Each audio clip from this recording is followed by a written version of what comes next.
Hey everyone.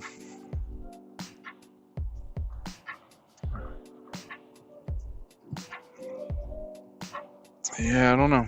It's rough. My mom's leaving tomorrow morning early. Her flight's early. So she was pretty tore up about me going to work.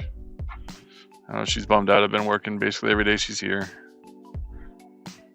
And I tried to help console her and try and turn it into motivation for her to get all her ducks in a row to be able to move up here.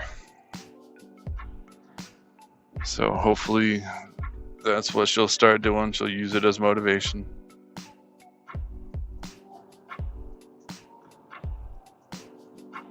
And I'll do anything I can to help get her ready and as ready as best I can from afar, basically.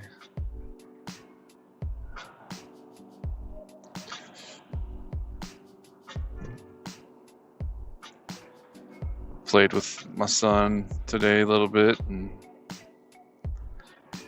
ran some errands. My mom wanted some Klondike bars for dessert tonight, so I went and picked those up for her. Then I get to take her to the airport when I get off work. It's supposed to rain tonight. I brought my laptop. I'm not feeling too good about that decision now that I know it's supposed to rain, but I'll do my best to keep my carrying case dry, covered when transporting back and forth, so I can keep doing these Google ads while learning for it, studying for it.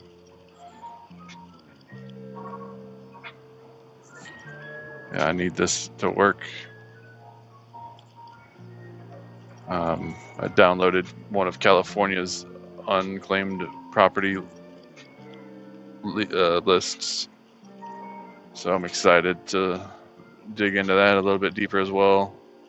There's only so much studying you can do, and I work 11-hour shifts, so I can split my mind apart, basically study a little bit and take those certifications, and then I can research things, and hopefully combining the two will allow me to not be overburdened, basically.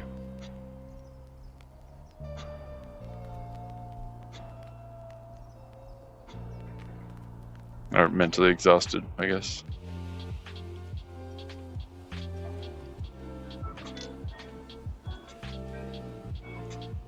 My boss has a lot of the guys at work upset still about the schedule.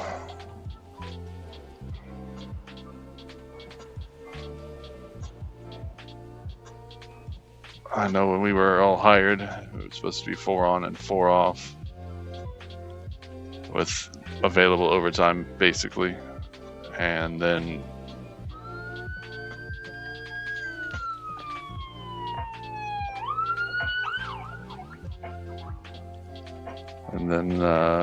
he hired another guy, which previously worked for us, and then decided to just quit one day. And somehow he was able to come back to work, so we got him back.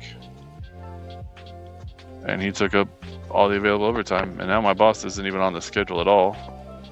So he's basically just free to pick up shifts whenever.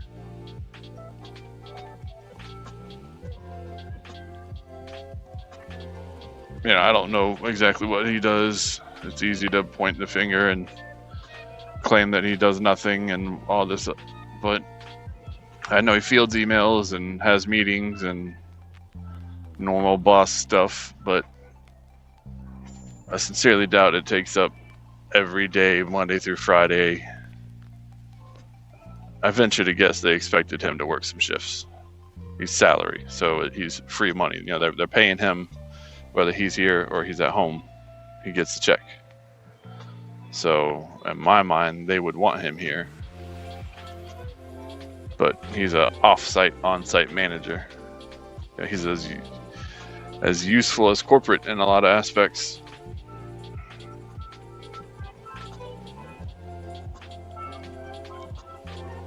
But it's the dice I'm dealt. I gotta roll with the punches. That's all I can do.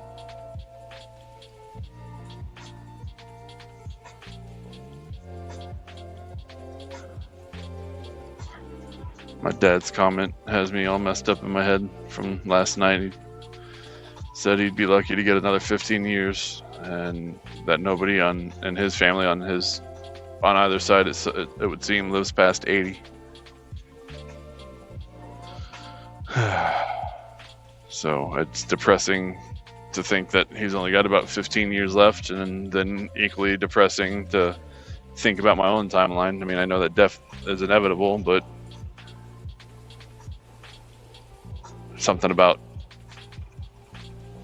prospecting. I mean, I don't know what I had in my head, but maybe I avoided the concept altogether, so I didn't really have a number in my head. I just knew it was coming, and I just pushed it out in the distance, because it's easy to think that, there's always tomorrow, which I feel like is such a delicate balance to live. Like, you're supposed to live like there's no tomorrow, but not nobody, but few people have money like there's no tomorrow. So how are you supposed to live like there's no tomorrow and yet still plan to go to work, take care of your kids? Like, if I lived like there's no tomorrow, I wouldn't go to work. I would be home with my family, but then I can't pay my bills. So it's such a oxymoronic concept, unless there's more to it that I'm missing. I don't do the best I can with what I have every day. Some days I'm sick, or some days I'm tired, or some days they're in a bad mood, or whatever. So there's no way for it to be 100% the best day every day, to live like there's no tomorrow. So I don't really know what to do with that concept. It rolls around in the old noodle here and there, and I try and figure out what's best, but it is pretty confusing.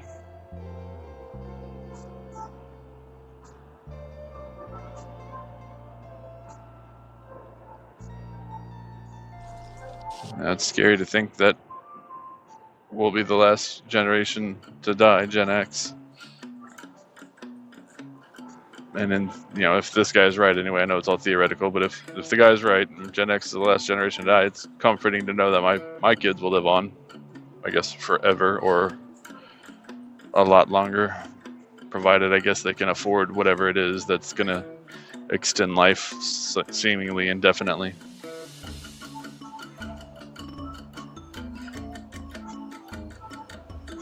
But I guess without death, there would be no perseverance, there would be no motivation, because you can always do it tomorrow.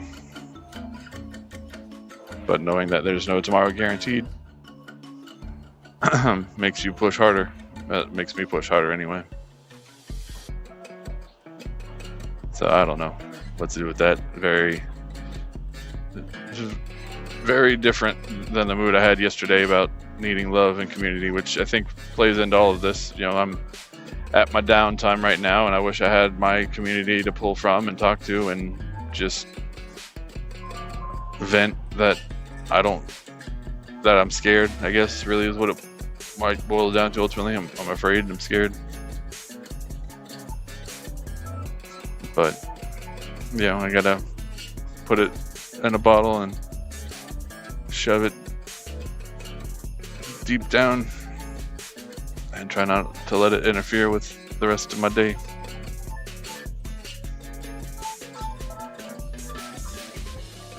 I hope everybody had a good New Year. Wherever you celebrated, I hope you were safe.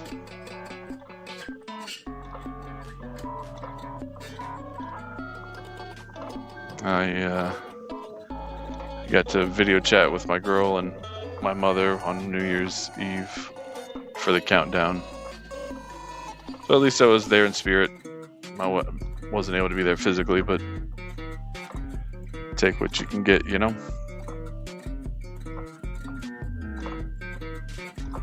saw an article before I got in the car that an Instagram mom died of 36 years old. Don't know why yet, just stopped responding. And then a senator, I think he was 43 or something, died of coronavirus. So it's eerily weird that I had that conversation with my dad. I had a tough time falling asleep, and then I wake up to that type of news. I wake up loosely that I come across that type of news. It's there every day, so I guess it doesn't really matter. It's nothing unique, but it feels very coincidental because my brain's looking for it.